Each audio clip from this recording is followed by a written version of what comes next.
Howdy everyone. Welcome to Inside Russia. My name is Konstantin, streaming live from the capital of Russian Federation, Moscow, not too far from the Kremlin, about 15 miles, 25 kilometers.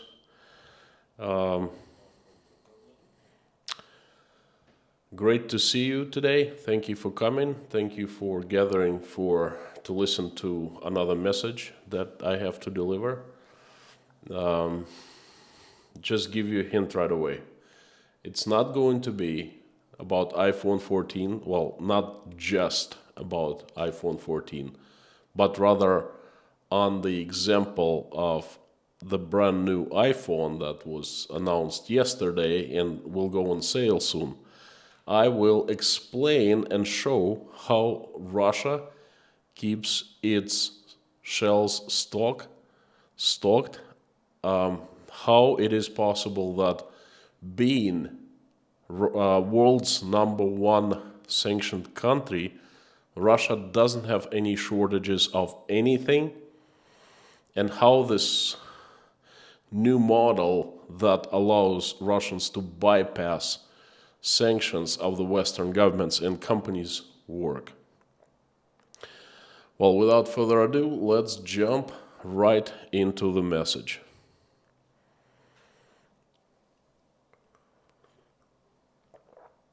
Before I tell you about how it is right now, currently, what's going on in Russia, I will tell you I'll take you a few steps back and I will tell you how things were organized in Russia before February 24th came. You see, Russia had been integrated into world's economy for about 30 years.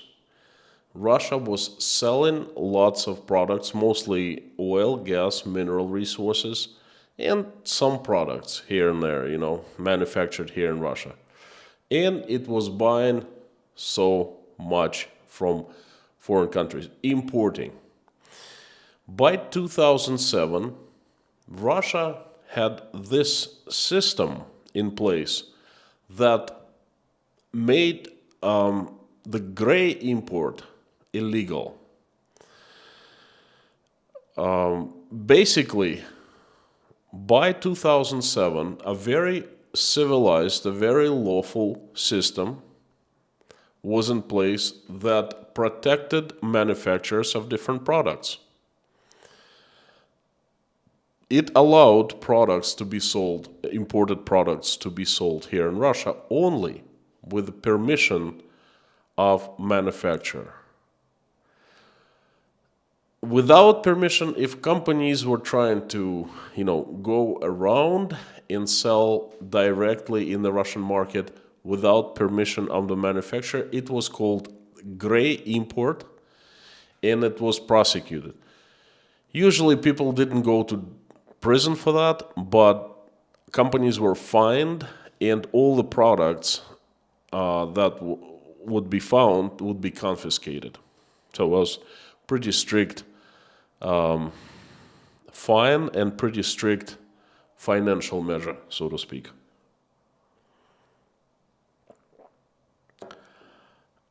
Usually,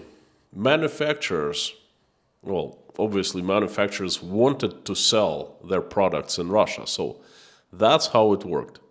They would come to Russia, they would set up an office, usually in Moscow, and very few people would be employed in such office, and that would be called country representative office. And then what would happen? This manufacturer, director of such representative office or country manager would sign a distribution agreement with one or few large companies with presentation everywhere in Russia, in major big cities. And distributor or distributors, they had the responsibility of, importing everything, custom clearing, placing into the stores, stocking stores, selling, then servicing the broken products and so forth. Though everything would be taken care of by a distributor. And that system is actually very, very good, very modern. The entire world works according to such model. I would say it's a civilized model. Civilized. Manufacturer has rights to sell or not to sell product in Russia. Well, had rights. And if it didn't want certain companies sell, it had complete control to forbid the companies sell it. This model, this kind of scheme, gave manufacturers a great deal of control over operations in Russia. They basically regulated price markups, pricing policies for their products, and this system made sure that customer service was at high levels. Because if representative of a manufacturer in Russia didn't like what the job dealer or distributor was doing, the representative office would simply cancel a contract and would sign a contract with another company. That's how it was in the past. And let me tell you example how it worked and how it was enforced. All of you know the German manufacturer, car manufacturer Porsche. Well, back in 2000, I believe 2005, by 2005, Porsche had a representative office. It was called Porsche Rus, placed here in Moscow, and it had dealership agreements with a few companies, and every major city had dealers of a few dealers, and the dealers would be competing against one another. But Porsche would set up pricing policy. Basically, it dictated what markup dealers could have. It dictated pricing, and it dictated the level of customer service. It made sure that it was at high level. So this company, a Russian company, it was a very big public case, I remember. They made a scapegoat out of that company, and it was like a showcase, kind of taught a lesson, so no one would repeat that in Russia, or would do the same. So this one small company, it saw that Porsches that could be bought in Europe, in Germany, for cheaper, they were sold here in Russia at a very high price. For example, a Porsche would cost 65,000 euros here. And dealers' markup would be 25,000 euros, because, this Russian dealer would buy it from the manufacturer in Germany at 40,000 euros. It would import to Russia, custom clear, and, place it into dealership showrooms and sell it at 65. So on every Porsche, it would make 25,000 euros. So this company, the smart people, they decided to go directly into a dealership in Germany, Porsche dealership, and buy like 5 or 10 cars, bring them over to Moscow, custom clear, and sell them, but not at 65,000 euros, but at 55. So their markup was still high, but not as high as the official dealer of Porsche. And then they started selling Porsches like hotcakes, because, hey, if you go to a dealer, you pay 65,000, and if you go to the same kind of a dealer, but independent, you pay 55 for the same model. So people started going and buying Porsches at the small company, and then dealers started losing sales. So Porsche Rus went to, basically it sued this company that was bringing cars without Porsche's permission. And all cars at stock, they were confiscated, and the company was given a big fine. This system of law protecting the manufacturers who would import and bring their products and sell in Russia, the system worked and it protected the manufacturers. I had no problem with that. Yes, we paid premium here in Russia because this white legal import was called white import, and this illegal cut corner scheme was called gray import. So I would say by 2007, 2008, we didn't have much gray import. That's it, kaput. Now, and everything, and I mean literally everything, was brought to Russia at this model. Cars, electronics, food, furniture, clothing, everything, all manufacturers had small offices, tiny offices here, and they were controlling who could sell the products here in Russia. Well, comes February 24th, and as all you know, tragedy happens. Russia attacks Ukraine and declares the special military operation. Forgive me for saying that.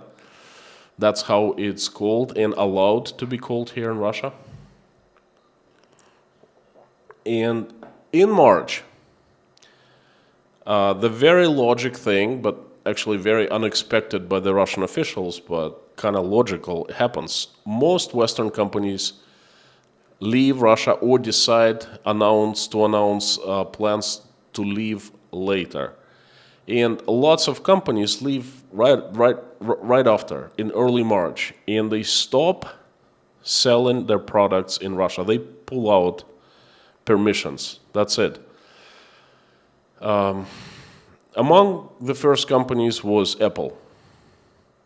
It announced that first it was stopping to sell all gadgets here in Russia, and then it stopped selling online services to Russians a little bit later. But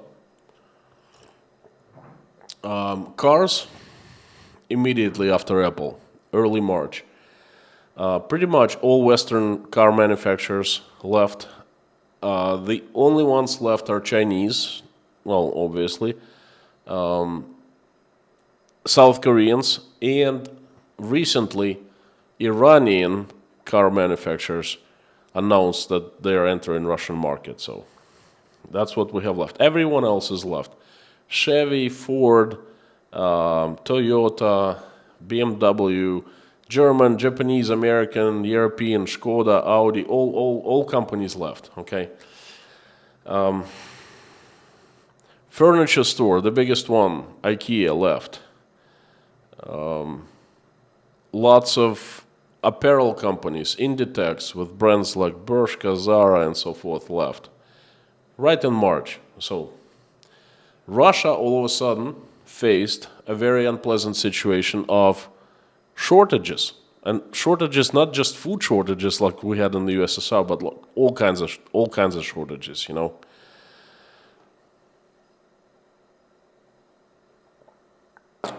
And prices in March went crazy. They went so high, instantly jumped. Literally, a company would announce that it was leaving Russia, like Mercedes. I clearly remember there's a Mercedes dealership right next to my house, and I checked it out.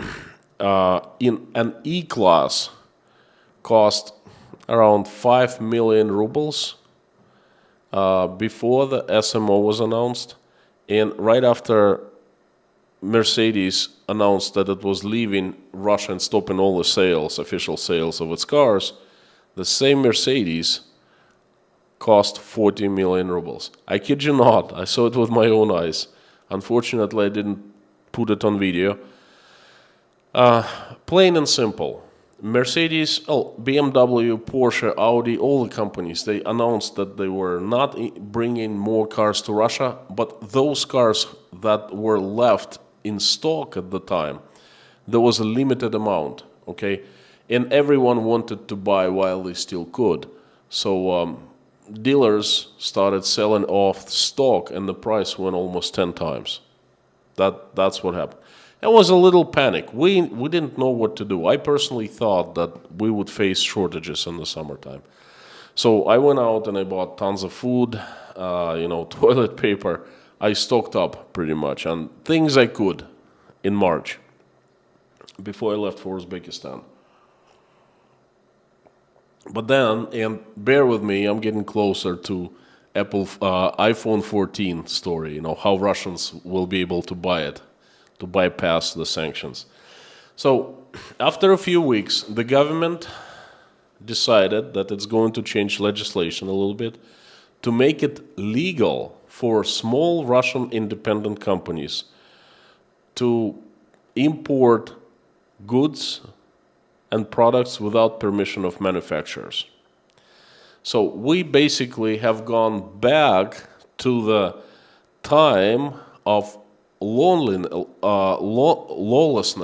of 1990s, okay, when we simply didn't know what was going on and how the markets worked.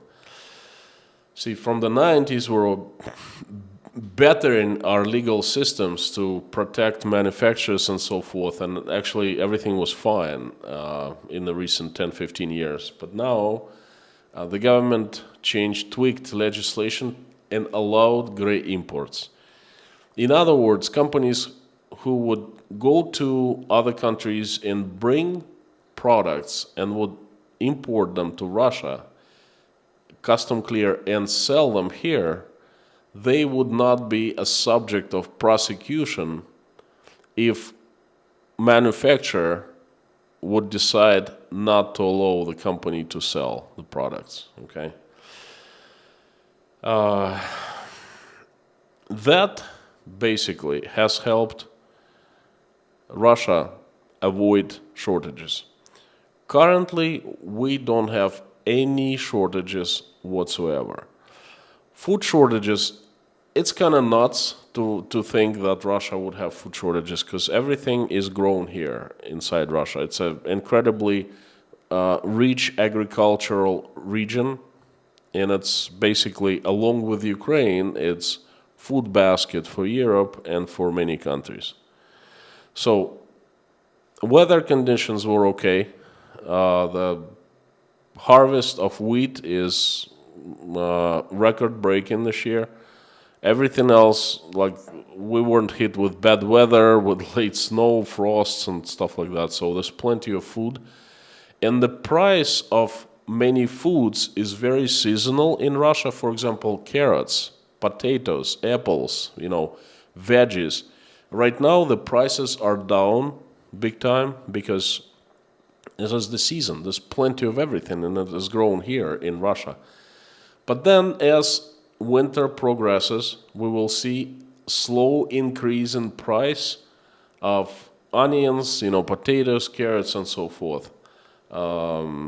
Last March, me and Zangief went to a store, and Zangief filmed. We saw carrots, I think, and potatoes 90 rubles per kilo.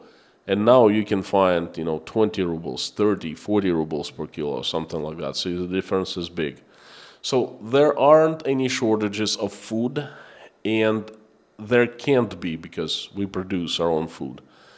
But everything else is actually a dire straits situation because everything except for food, furniture, clothing, electronics, cars, you name it, is imported. It sounds crazy, I know, because Russia is largest country in the world. It has many people. It has all necessary materials to produce and manufacture things. But somehow we have lots of wood. We sell wood, but we cannot make our own furniture that can compare to at least IKEA's products, and stuff like that. Beats me, I know, but that's not the discussion of the stream. So everything else was under question. But this policy that the government implemented, it's officially called a policy of allowing parallel import. parallel means importing goods without permission of manufacturer, in parallel, so to speak. In simple words, it's gray import. That's how we call it here in Russia. So by allowing gray importing scheme, the government has actually minimized the risks of shortages here in Russia, shortages of everything. Prices from spiking in March and early April, they have gone down quite a bit because this is what happens, and this is where iPhone 14 comes into play. So yesterday, Apple announced this brand new gadget. In Russia, it's a sought-after thing. Okay, when new Apple iPhone comes out every fall, rich Russians want to have it. Russians who like to impress other people want to have it, and they usually pay premium. Well, in the recent years, they didn't have to, because all you had to do was to go to official dealer of Apple, and there was only one company called, I believe, Restore. Although large chains also carried iPhones and gadgets manufactured by Apple. So all you had to do is to go on the day when the official sales would start, and you would pay, and then that's it. I remember the times like 15 years ago, 10 years ago, perhaps every new iPhone, people would line up for a new iPhone, and they would wait for a day in line to get into a store and be among the first ones to get iPhone. That was crazy, but not so in the last years, okay? Usually, if I wanted a brand new iPhone, like it was released yesterday on the 8th of September, an official date of start of the sales, I think is September 19th. So what would have happened if we didn't have this military operation, and if we had peace with Ukraine, no special military operation, everything is fine, let's suppose. I would just go to official authorized reseller and buy iPhone 14 directly from the store. Now I would pay the regular price. Now, what will I do on September 19th when iPhone is released pretty much all over the world and it goes on sale? I won't be able to buy it here in Russia because it's not directly imported. A Russian company who wants to buy and resell iPhone at the premium here in Russia would have to go to a different country. Usually it's Armenia, Uzbekistan, Kyrgyzstan, sometimes it's China, but mostly it's Armenia and Kazakhstan and Uzbekistan. This company would set up own company there, legal representation, and it would buy a certain number of iPhones, let's say 1,000 iPhones. On the day iPhones would go on sale, let's say on September 19th. Within the same day, all those iPhones will be packed and sent to Russia, either by car, by truck, or by plane. iPhones most likely by plane, because speed, how fast they make it to the stores actually matters, because the sooner you buy it, you most likely will pay the premium. So we will most likely buy it on September 20th or 21st. We can buy it. The only problem is price. You see, Apple would set up same price for all distributors. According to that old model, like I said, Apple had representation here in Russia, and it signed contract agreements with dealership agreements with all companies, and all of them had the right to sell iPhone at the price set up by Apple. Okay, no more, no less. Now, these small companies that would bring iPhone 14s, the brand new iPhones, from all over, they are independent in their pricing. They can charge any price they want to. And most likely, for the very few iPhone 14s, the price will be double of of the price that regular iPhones could be bought at when there's no gray import in Russia. So why such a price difference? Well, first of all, logistic way for iPhones to get to Russia is longer these days. Instead of just Chinese sending shipments to Russia, probably one large warehouse near Moscow, and then trucks would take to all Russian cities, matter of a few days. Now a company needs to pay higher prices for transportation from another country, let's say from Kazakhstan into Moscow, and then usually because it's custom cleared here in Moscow, and then if it wants to sell in other cities all over Russia, it must bring from Moscow to other cities. Okay, that's number one. Number two is to set up a company costs money. Therefore, overhead of these companies who are doing gray import is higher. If rather than they would be importing directly, shipping directly into Russia, okay, they need to pay all the expenses, for this company, for office, for registrations, for staff, accountants, attorneys, and so forth. Then no one controls the pricing policy except for, I don't know, the general director or salespeople. They can put up any price they want to. That's free market. Okay, the government cannot control the pricing. Well, at least it's not controlling at this point. And most likely, there's people who will be bringing gray iPhone 14s in a few days. They will be charging us through the roof for the first models.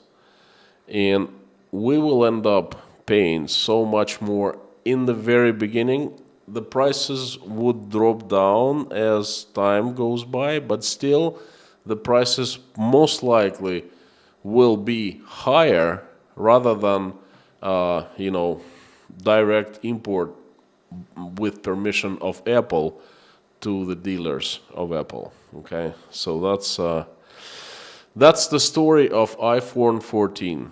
Russians will be able to buy it most likely not on September 19th, but on the September 20th. And the first iPhones and the rest of the iPhones, they will be bought not in Russia by these resellers, but in other countries. Sometimes they even bring iPhones from the United States, sometimes from South Korea, from Japan, and so forth. So we will be able to buy them, and the seller will not have any kind of warranty because it's a gray import. But Apple graciously covers, it extends warranty. It's called worldwide warranty. No matter where iPhone breaks, Apple comes in and fixes it. And Apple still has a representation of service centers, authorized service centers here in Russia. But in other words, it's fixing devices that are broken and covered by warranty. That's at least as of September of 2022. I don't know what the plans are. And that's how this system works these days. And iPhone 14 is just example. Everything else is imported in the very same exact way.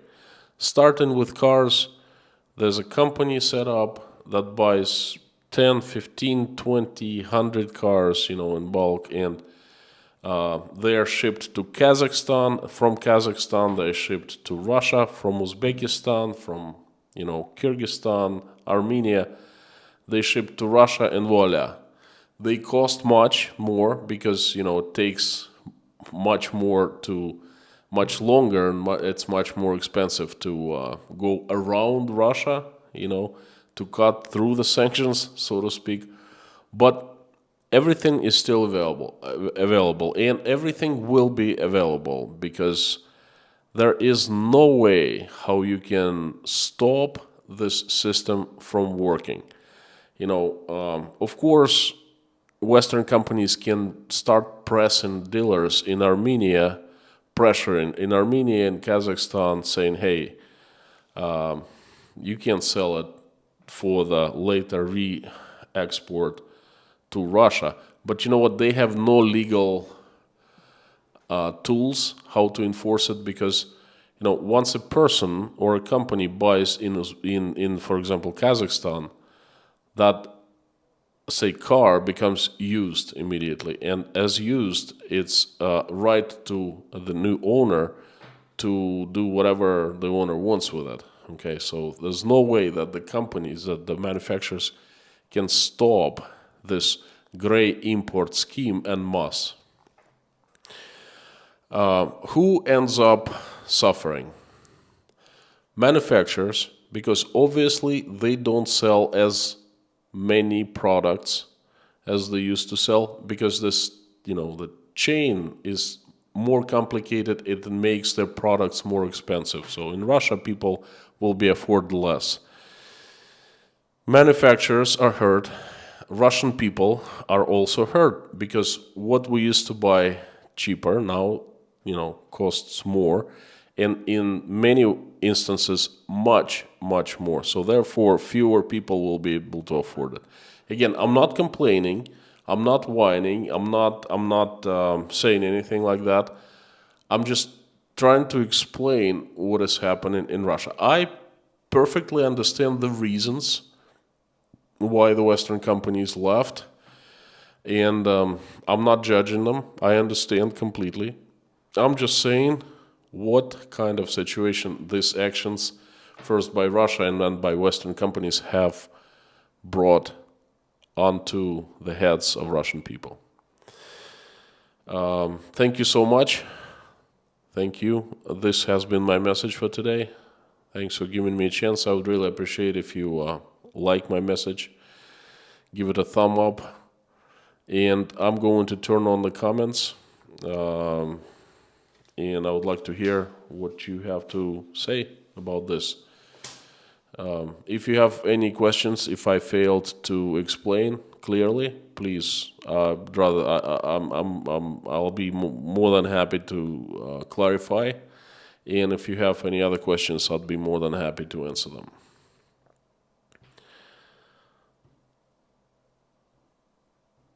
I'm turning on the chat right now. Please use common sense before posting. Think twice. We have excellent team of mods: Lorna, Mommy, Bob S, and Harry Potnin, and they're good. They know their modding. Okay.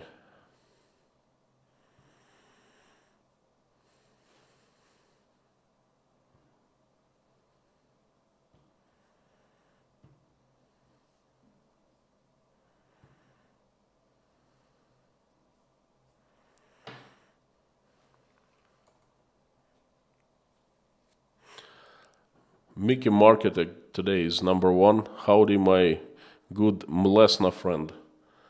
Earl Grey here. Mickey, how do you like this tea that I recommended, Mlesna? Please let us know. We have the usual suspects: Mr. Mick, Angelic at Life, Mommy, Lorna, Jacob, Karen, Brian, John, Johnny, Jeffrey S, Tomasz, Black Cat, Airborne Snail from Sweden, Fern, Pavlier Flex, Bruce, Wild, Wolfpack, Just Terry. Terry, I apologize once again. That was an honest mistake on my part, on my side. Luke King, Harry Potnan, Bob S, Ludmila, Ron Marty, Timo, Mama Two Boys, Mo, Baba Johnston, Janice Burgess, Deuce, Jamie Beard. Thank you so much for coming back. Thank you for listening to my message. If you want me to have higher chances of reading and noticing your message, because we have so many of them in the chat, then please put it in caps and put my name after @ so I can see it in a large orange box. That way I won't miss it 100%. We have a new sponsor, J Strummer 1. Welcome to Inside Russia. I will remind that for sponsors and patrons, tomorrow at 7 p.m. Moscow time, and this is noon Eastern Standard Time in the United States, there will be a private stream exclusively available to sponsors and patrons. This is my way of saying thank you so much for becoming sponsors and patrons and supporting me. So usually it's much more relaxed, slower paced stream, a little longer than usual. It's not moderated, well, it's moderated by me. Please come back tomorrow, and usually we have fun conversing. So thank you so much, Luke King, for $20. Good explanation today. In what currency are the products in? Does lack of US dollars affect this? Thank you for support. There is a law in Russia that all prices must be in Russian rubles, because back in the 90s there was a real mess, because the sellers would put prices in dollars and in euro for just common stuff such as clothing, food, and things like that. And then that would confuse people, as exchange rate fluctuated wildly back in the 90s. So they would know how much it would be in dollars, and they didn't know how much they would be. They ended up paying in rubles. So there was a law, federal law, that every single, if you sell anything, it must be in rubles. So no way around it. Does lack of US dollars affect this? Lack of the US dollars. Well, first of all, there's gray market for the US dollars. If you want to buy them, you will buy them. Back to the 90s, it's just you have higher chances of getting scammed, because if you go to a bank and buy dollars, the authenticity of dollars is guaranteed by the bank, They have special machines in front of you. They just count dollars. They check them for them not being fake and stuff like that. If you go and find a person online someplace, go around the corner, so to speak, in the dark, and then you give him, $10,000 dollars equivalent in rubles, and then he gives you $10,000, and you count in front of him, you understand the risks, right? So consumers suffer, and usually exchange rate is much higher than official exchange rate of central bank. The downfall of central bank is you cannot buy cash from Russian banks, cash dollars and cash euros from Russian banks now. It's been forbidden since March 8th or 9th. How does this affect? In real life, it does not affect much, except for we cannot store our savings in hard currency. Ruble has been violent. At first, it jumped to 137 rubles per dollar, and then it dropped down to $49 rubles per dollar. Okay, and then my forecast, it will go up again. I'm not a financial analyst. I'm not giving anyone advice of any kind, but it's just, I think, my personal opinion, the exchange rate will go up again to about 70 or 80 rubles per dollar. But we don't have liberty of choosing our currency and having it in our pocket. And I personally hate that because it's my money. I earned it. I paid taxes, okay? And then the government tells me what to do. It tells me what I can and I cannot do with that money. One question is, I don't understand why Russians are swallowing it. Couple more super chats from RW. Thank you so much, my friend. $50. Life has kept me away from the streams lately, but just wanted to drop in to tell you that we're still around and still support you. Thank you so much. I really feel your support. I remember everything. We have gray and white market here in the US too. Thank you for the support. Thank you for the message, and thank you for the reminder. I remember very well. Thank you. Black Cat has gifted 5 memberships to viewers. Thank you so much. You're definitely the champion.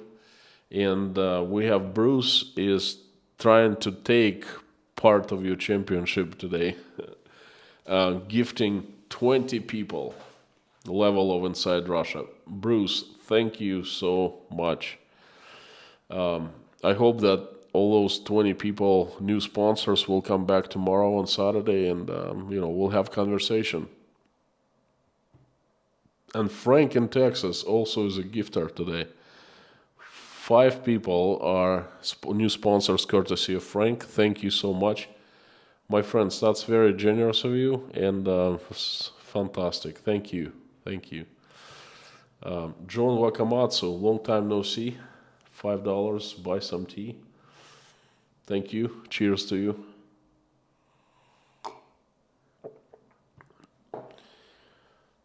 Jeffrey S. has a question. Do Russians like Galaxy phones? Yes. It's like cult following. Some people like iPhones and some people like Samsungs. Samsung Galaxy phones. I personally, Apple guy, I'm in love with Apple products, I have owned a MacBook since 2011, and I just one regret that I didn't switch from Windows to Apple earlier than that. I have owned iPhone since the first model. They just came out in 2008 or 7. So I've had, I don't buy a brand new iPhone every single year, but I think 2 or 3 years. So I've had, I don't know, probably 10 models of iPhone. iPhone 1, 2, it was called GSM, 3 or something like that, 4, 5, 8, XR, and now I have 13 Pro Max, which is absolutely the best thing. Telephone, like people ever came out, that telephone-wise. Ever since I bought iPhone Pro Max 13, I ditched my digital mirrorless camera Canon with large lens and everything, a professional camera. And I've been filming exclusively on iPhone. This thing is just blows my mind how convenient, tiny package, so versatile, telephone communicator, and such excellent video quality. Just like Bill Gates, not Bill Gates, I'm sorry, Steve Jobs, when he was announcing the very first iPhone, he showed 3 pictures. He said, I'm gonna present you 3 products right now. First is telephone, second is music listening device, and the third is communicator. And then he put them all together and it's one iPhone. So it's just been incredible. But yes, lots of Russians like Galaxy phones. Super chat from Almighty Twee. Very generous. Thank you so much. Much needed and very appreciated. Thanks for your insight. I'm hoping to visit Moscow soon and surprise my girlfriend, but things look grim. Hopefully everything turns around and we can all move forward together. Thank you, Konstantin. My friend, first of all, thank you. Thank you for the support, much needed and much appreciated.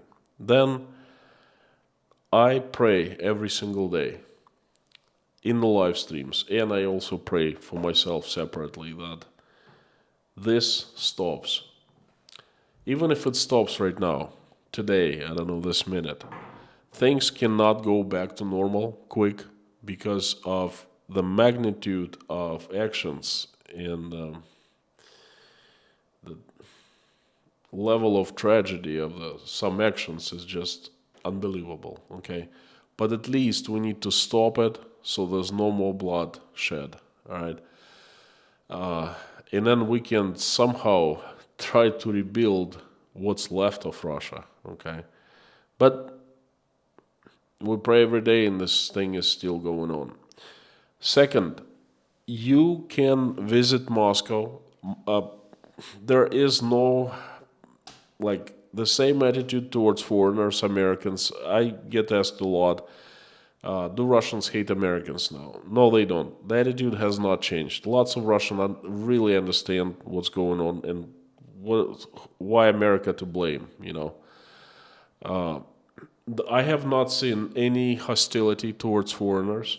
I know quite a few foreigners living here in Westerners living here in Moscow and in other cities, and they're doing fine. Moreover, yesterday, Vladimir Putin, or day before yesterday, he was speaking publicly, like when he said, "Oh, Russia hasn't lost anything.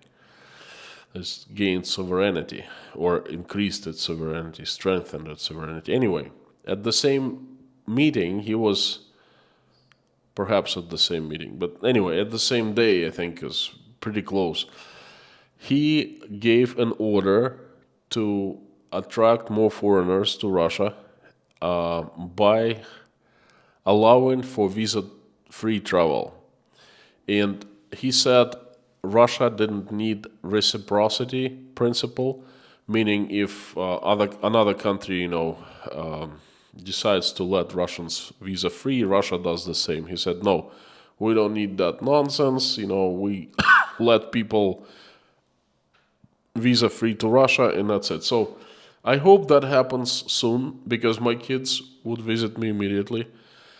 And if that happens, then there's a good possibility for you to come to Moscow and drop by unexpectedly to surprise your girlfriend. David Nesius, welcome to Inside Russia, a new sponsor. And there's another $20 super chat from Luke King. Thank you so much. The question is a good one. Are Huawei phones being smuggled in as well? No. Huawei and other Chinese brands, they have not pulled out of Russia officially. They still are selling their phones and their electronics, gadgets.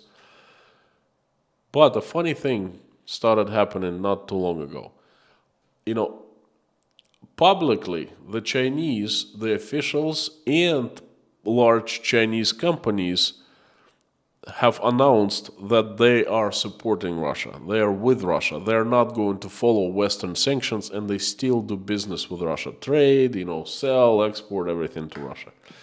In reality, we can look at these two companies, Huawei and Xiaomi, and I think what they're doing is a trend for other Chinese companies as well. They are leaving Russia kind of secretly. Well, not secretly, but quietly. That's the right word. Because they have been shrinking a number of gadgets they sell here in Russia. And officially they do not say anything, but they sell fewer items right now. They sell less and less. And this trend for decrease of sale of Xiaomi and Huawei is actually pretty interesting. A lot of experts think that they are leaving Russia. Well, they officially will stay in Russia, but they'll just leave a couple gadgets and that's it. Well, they don't have to explain anyone why they're selling so little, right? I think Huawei even has gone as far as transferred most of the personnel from Moscow office to other countries. So they've left very small representative office here compared to what it was before. I'm going to find this news and I'm going to make either a separate stream on this tiny matters or a news digest, something like that. That I find it very interesting and very disturbing. Not scary, but disturbing news for Russia, because other Chinese companies will follow the suit. I'm pretty sure of that. So Huawei phones are officially sold, but they're sold less and less. Fewer and fewer models are available here in Russia. Russians can still order things at AliExpress. It's Amazon only in China, It's still delivered to Russia. It takes much longer because problems at cross-bordering and somehow Chinese customs office making it like slowing down the exporting of everything to Russia, consumer goods. They must have their own reasons for that, man. It takes longer, but still, we can go onto AliExpress and order anything we want to.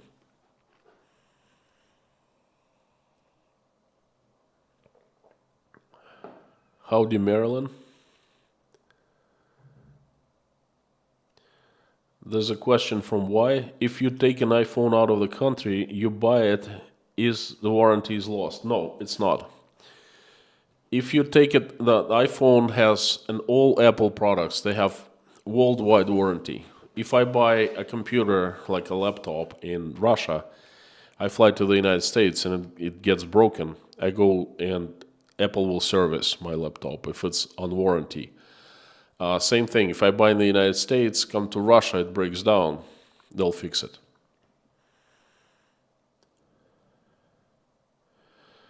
Gaby, howdy, howdy. Slow boat from China, yeah.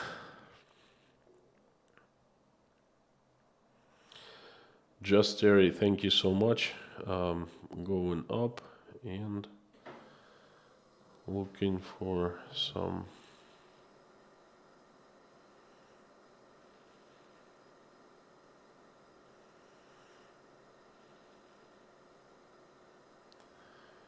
questions in caps.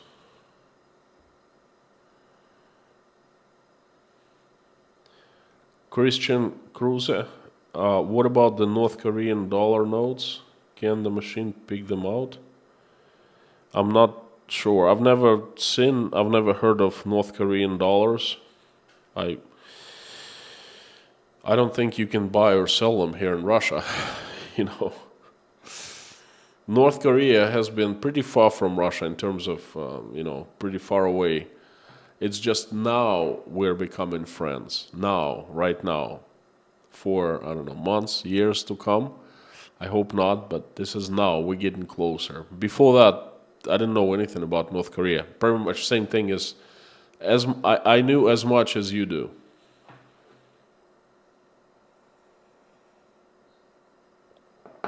Leslie, thank you so much. Just here, we need your stream. Thank you. Thank you. Lars Henrik Jensen, Konstantin, how can I buy rubles in my country? I'm sorry, I don't know. I know that you cannot buy dollars officially here in Russia. You cannot buy euros, and there's probably some other currency you cannot buy.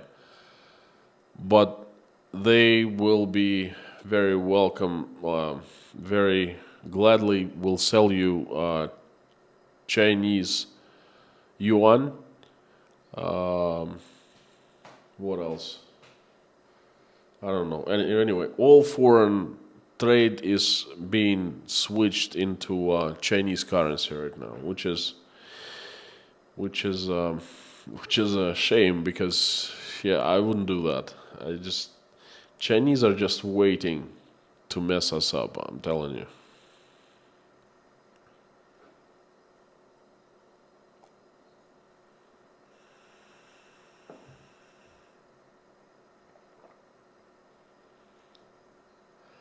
Joy, I am determined to be in a special chat tomorrow. The couple I've been in have been in so much fun.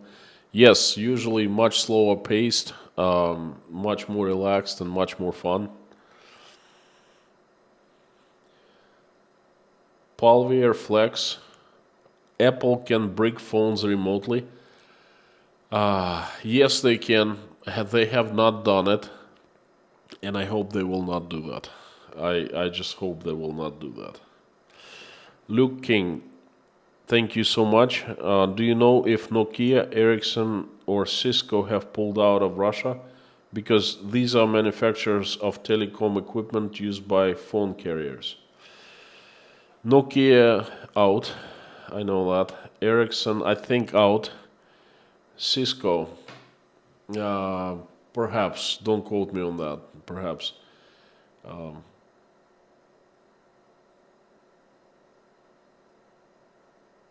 I tell you what, I will look it up specifically. Let me write it down, and I will let you know in the later streams about Cisco. But Nokia and Ericsson are out for sure. It's too bad. I like Nokia. It used to be my favorite phone before iPhone. Robert, how do you get a sponsorship? There's a button underneath this chat window or underneath my picture saying become a sponsor of the channel.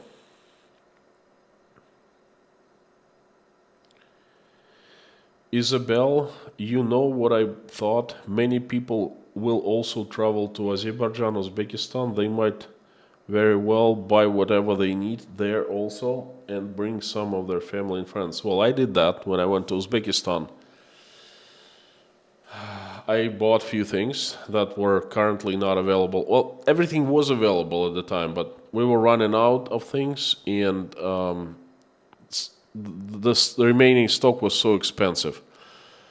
I don't remember exactly what I brought from Uzbekistan, but I actually did what you just wrote about. I did that. Google 6 is great. Matthew, Google phones are not on sale here in Russia somehow. Mama Two Boys, thank you very much for your message. I appreciate it. Monty, just couldn't get along with iPhones. You see, I tried just for the sake of it. I tried Galaxy phone, Samsung Galaxy, like, I don't know, 18 or I don't remember, a few years ago. And I found it to be so uncomfortable, unintuitive. I just couldn't do it. Back then, Samsung had better camera than iPhone. I decided, hey, I wasn't filming or anything. I wanted to have a better camera. So I couldn't do it. It drove me absolutely insane. I had it for a few days and got rid of it. Melody Angel, well, I've been watching since Letters to King. Melody, I remember you very well. You're the very, very usual suspect. Do you think that you will ever do videos like that again? I'm hoping. I'm hoping to do videos like that again. It's really hard to do something lighthearted, something happy. I definitely pulled the plug on doing live streams, Saturday live streams, just for fun. And I remember the day it happened in Krasnodar. Many of you were watching. I would do messages 6 days a week, and one day I would just completely change topic and just show like walking tour of a interesting place in Russia. And in Krasnodar, people were having so much fun. It's perfect park, football stadium. And I just every time I would close eyes, I would imagine that what would happen if that place would be in a different country, someplace, and what would happen to like kids and families and children and their parents and stuff like that. I couldn't take it any longer. So I am hoping that I will go back to that, and I actually will be able to enjoy, and many people will be able to enjoy watching it. Okay, that's my dream. I want to go back to that, but not yet. Mods, Bob, I watch time, 1 minute over. Uh, Friday, just a couple more minutes. I'll try to cover more questions and a few more questions, and that's it.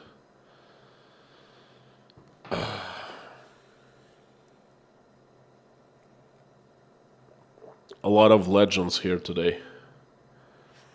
Well, you are legends, all of you. Lorna, Mommy, Harry, and Bob are legends. Dean Wiesel. I know. I think I know who you are. Very usual suspect.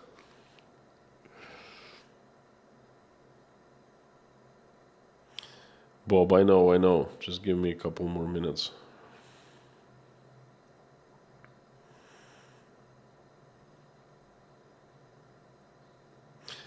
Today is much easier and much lighter than yesterday.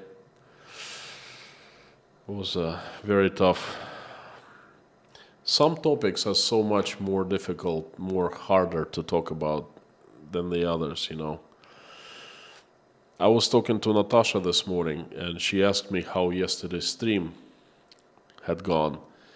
And I told her that these days, when I speak of economy and the sanctions and how bad Russia has been hit, and the troubles in the economy and this tsunami and this and that, compared to the other topics, that's very lighthearted. Okay, and that's it's pretty bad if you think about it, because these are not pleasant economical topics usually, but doing them is much easier than some other things, if you know what I mean.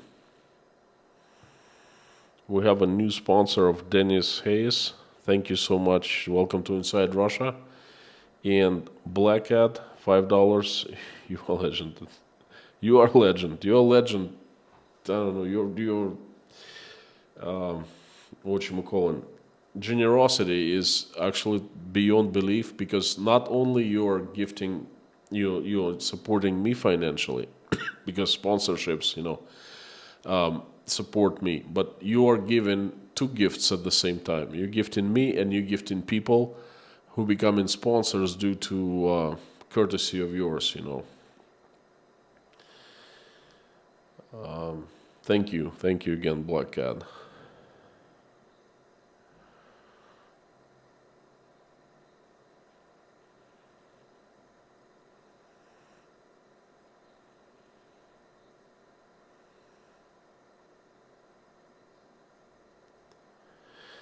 Nola Trader, isn't it hard to book flights into Russia since most Western airlines pulled out?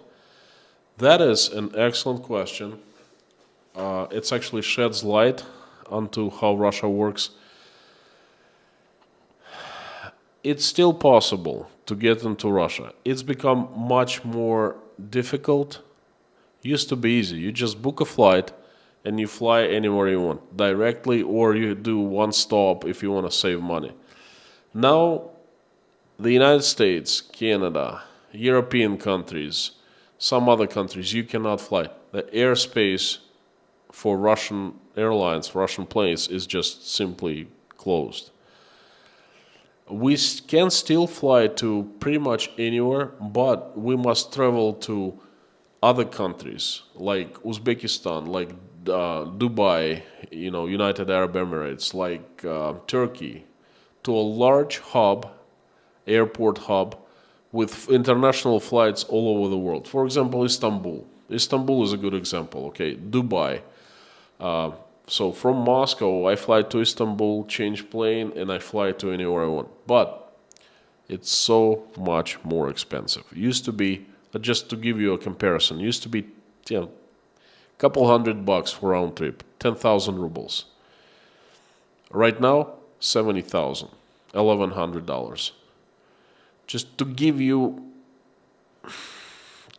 understanding of the magnitude, how much more expensive it's become and how much more difficult it's become. Just think about that.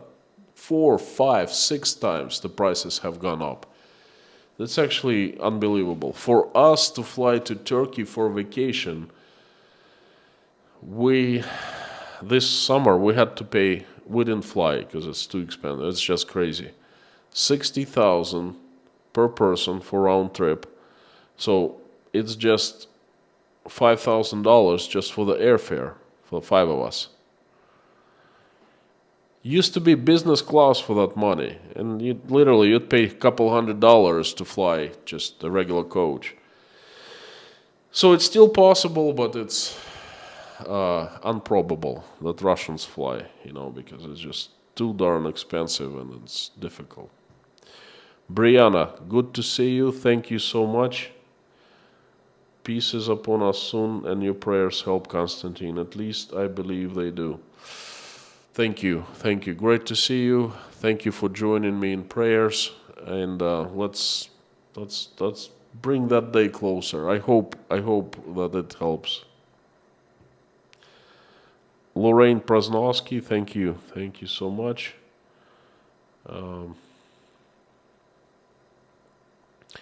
Last question I'm going to answer from Pamela J. Why do people need latest version? I take it iPhone or telephone. Eventually, old versions don't work. Then you're screwed. But for a while, my phone is Android 8, my tablet is 11, but even that device is not the latest. Okay. My friend, you're absolutely right. In Russia, there are two types of people. Normal people, like everyone else, and people who, we call them show-offs. They must have the latest model. They must have the latest car, the latest telephone. They must have the most expensive clothing. They sometimes charge their credit cards to buy them, actually in many instances, okay? But they gotta have the latest, okay? In Russia, it's called showing off, panty, okay? In my case, I used to change my my iPhone every 3 years because I noticed that after 3 years, first of all, the battery would be toast and the telephone would start slowing down. Okay, that's when I would just... and then generally, I'm not the most careful telephone handler in the world, so there would be some dents and stuff like that. I'd break screens sometimes every so often. So I used to replace telephones every 3 years. Now, what happens is I film, and every single year, Apple improves technology that allows, for better filming. That's why I replace telephones every year. Well, this is my second. I bought my 13 Pro Max in October, and now I'm gonna buy a new one as soon as it's available, or order from the United States from my friends somehow. Anyway, I intend on getting one. It has camera improvements that I really need and I can use, and you will see it on your screens. Okay, that's why I personally need it. There are people like me; they need it for something certain.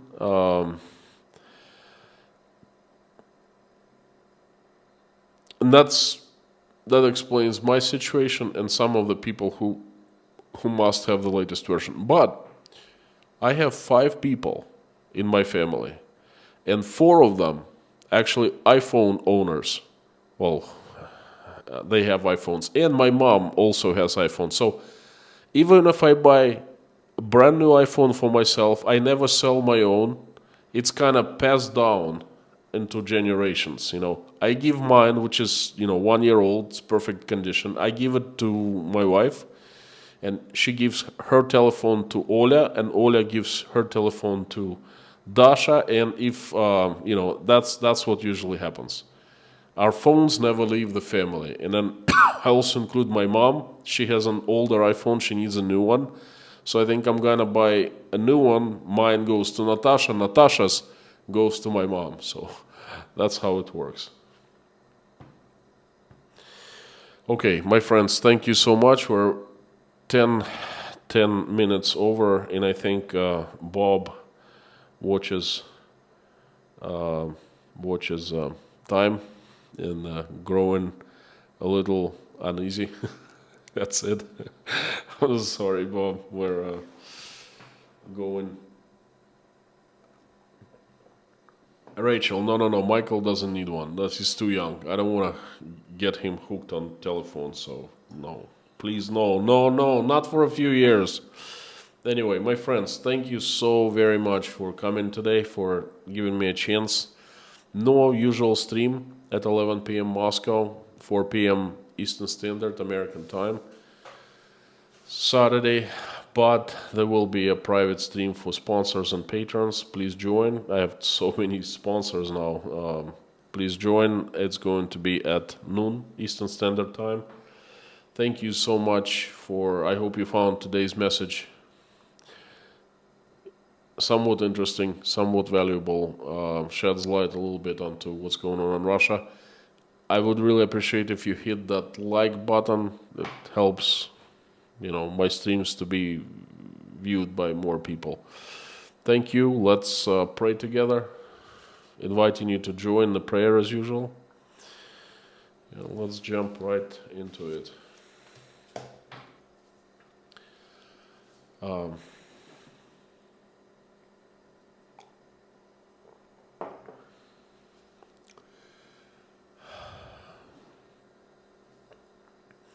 Dear God, thank you so much for giving us this day and this work week. Thank you for giving food on our tables and roofs over our heads. Thank you for surrounding us with people we love and care for and who love and care for us. Please help our children, keep them safe and healthy. Please help stop the bloodshed in Ukraine. Reach out people who make decisions, who can make decision on to stop the bloodshed and touch their hearts, fill them with love, fill them with mercy, empathy, remorse, forgiveness. Open their eyes, light up their souls so they will see what has happened and just they will be, open their souls for feelings so they can feel fear for what is happening there now. And so they will make the decision to stop the bloodshed. I'm asking to reach out the hearts of presidents of Russia and the United States, fill them with love, mercy, empathy, remorse, forgiveness also. And also, please, open their eyes, have them wake up, make their hearts softer, so they make this decision to stop the bloodshed. And please help everyone who has been touched, hurt in Ukraine, moved, displaced. Please give everyone strength to get through this. Please relieve their pain, heartache, give them strength, give them forgiveness, and send angel to every single person in need who would help that person, and send angel to every single person in Ukraine currently present. So the angels keep everyone out of harm's way and no more blood is shed. Please help those who are helping Ukrainians, opening their homes, wallets, hearts, sending prayers, wishes. Please help those people. Please help my country. Send strongest angels with sharpest swords so they are led by Saint Michael and they will get rid of the demons that have hijacked my country. Make my country righteous again, please. Make it a good neighbor, a peaceful neighbor, and a good member of international community. I'm asking for all women who are pregnant and making decision to stop, to whether to keep or not their babies. Please reach out and talk to them so they make the right decisions. Please send help their way. You know what kind of help. Please surround them with loved ones, with their families, friends, and people of support. Help everyone who has been displaced, who has had to flee his or her country, running for their lives. Please send them help and good people their way.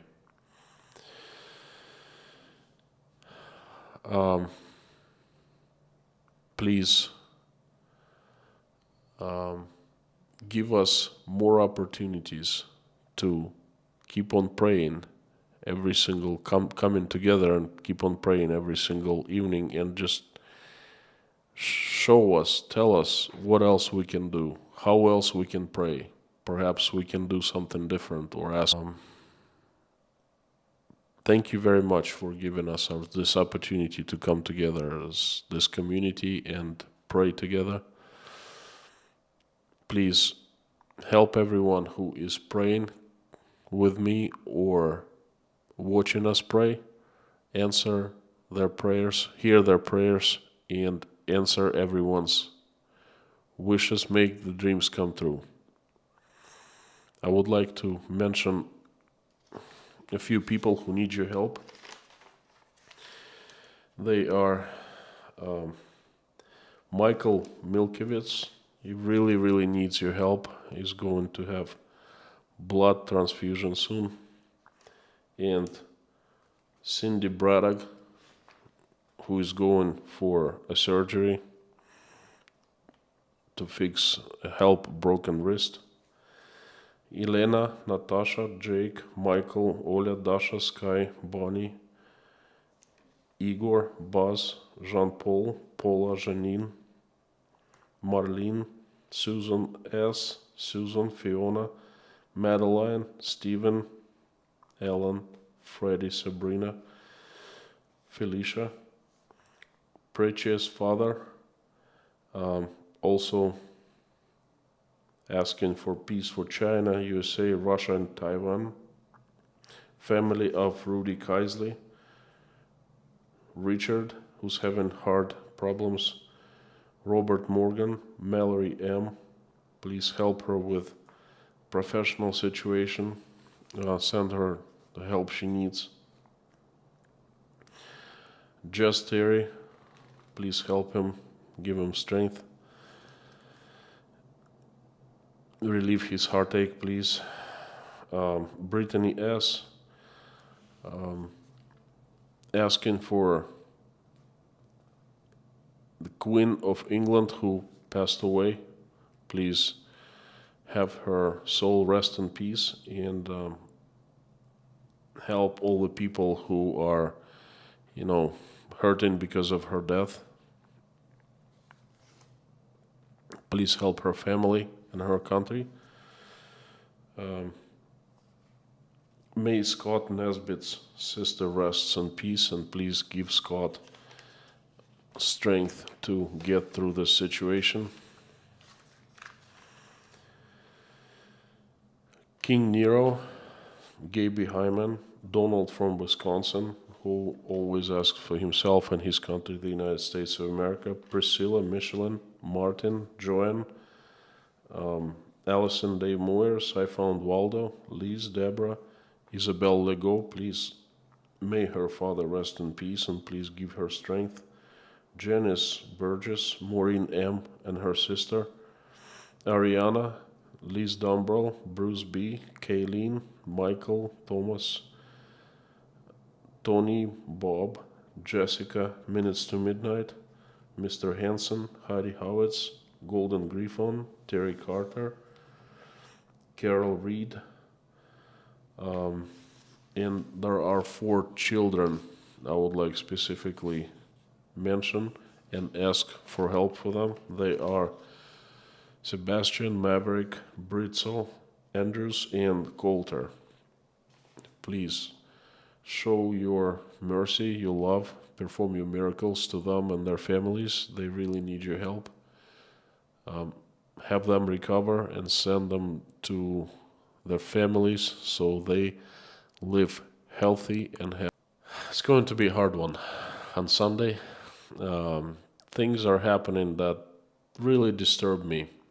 as a Russian, as a regular person, a Christian, a father of quite a few children, a husband, a son, and we have no one to blame but ourselves. Okay, but still they're happening and they're still not very pleasant. So please join me on Sunday for another message. Most likely will be somewhat emotional. Thank you so much, and you're absolutely awesome, and you rock. I will see you all tomorrow.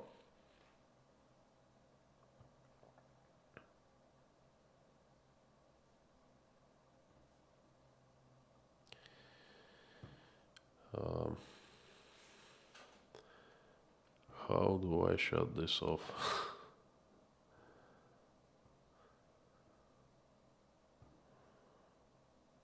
There you go. Bye bye.